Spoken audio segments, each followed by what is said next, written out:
আমাদের ছোট্ট YouTube channel the motion of লাইফে আপনাদের সকলকে আরও একবার স্বাগত জানাই। আজকের আলোচ্য বিষয় পশ্চিমবঙ্গে হতে চলা ভোটার তালিকার নিবিড় সংশোধন বিষয়ে আজকের খবর।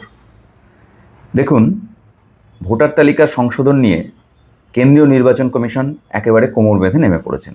গতকাল অর্থাৎ বৃহস্পতিবার পূর্ব মিদনাপুরের বলাকা স্টেডিয়ামে পশ্চিমবঙ্গের তিনটে গুরুত্বপূর্ণ জেলা, অত্যন্ত গুরুত্বপূর্ণ তিনটে জেলা, বাঁকুড়া, পূর্ব মিদনাপুর এবং ঝাড়গ্রাম, এই তিনটে জেলার যারা নির্বাচনী আধিকারিক তাদের সঙ্গে এবং প্রায় 500 জন বিএলওকে নিয়ে 2 দফায় বৈঠক সংগঠিত করলেন কমিশনের নির্বাচনী কমিশনার জ্ঞানেশ ভারতী এবং তার সঙ্গে ছিলেন কেন্দ্রীয় প্রতিনিধি দল, নির্বাচন কমিশনের যে প্রতিনিধি দল, এবং আমাদের এখান থেকে ছিলেন আমাদের সিইও, চিফ ইলেকশন অফিসার।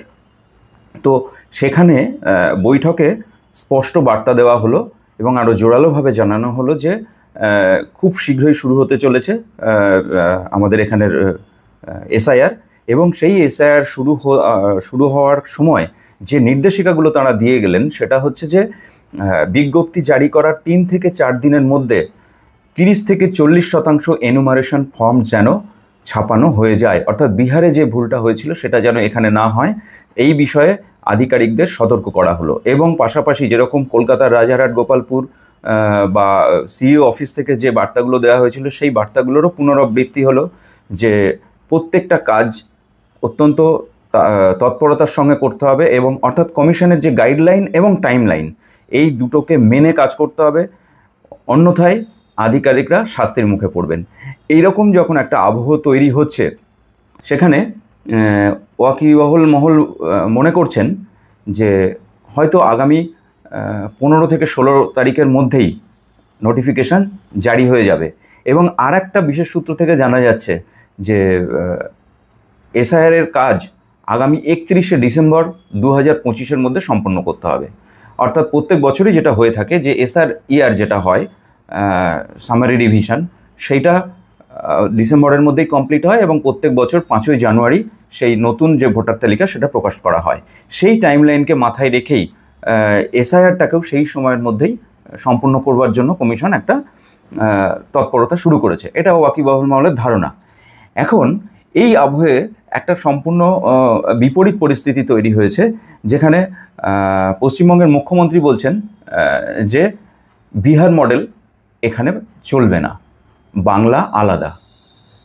অর্থাৎ নবান্নে গতকাল একই দিনে বৃহস্পতিবারে মুখ্যমন্ত্রী মমতা ব্যানার্জি তিনি একটা সাংবাদিক বৈঠক ডাকেন এবং সেখানে তিনি পরিষ্কার করে জানিয়ে দেন যে পশ্চিমবঙ্গের পরিস্থিতি এখন অত্যন্ত খারাপ অবস্থার মধ্যে দিয়ে চলছে। উত্তরবঙ্গে বন্যা পরিস্থিতি, বন্যা কবলিত মানুষ, সেখানের মানুষের প্রাণ বাঁচাতেই হিমশিম খাচ্ছে প্রশাসন। তৎসহ রয়েছে পশ্চিমবঙ্গে কালী পুজো, জগদ্ধাত্রী পুজো, ছট পুজো, এই আবহে প্রায় প্রত্যেকটা অফিস দীর্ঘদিন থেকে বন্ধ থাকবে বা মানুষ একটা অন্য পরিস্থিতির মধ্যে রয়েছেন।